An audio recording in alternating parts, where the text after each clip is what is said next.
ভগবান শিবকে প্রসন্ন করবার সহজ উপায় কি করবেন?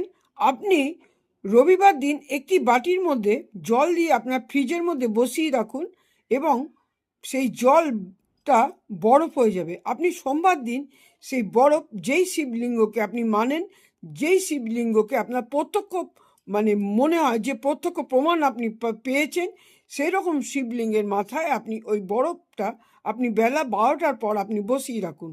কারণ সকালে সবাই পুজো করে, হয়তো বসাতে দেবে না।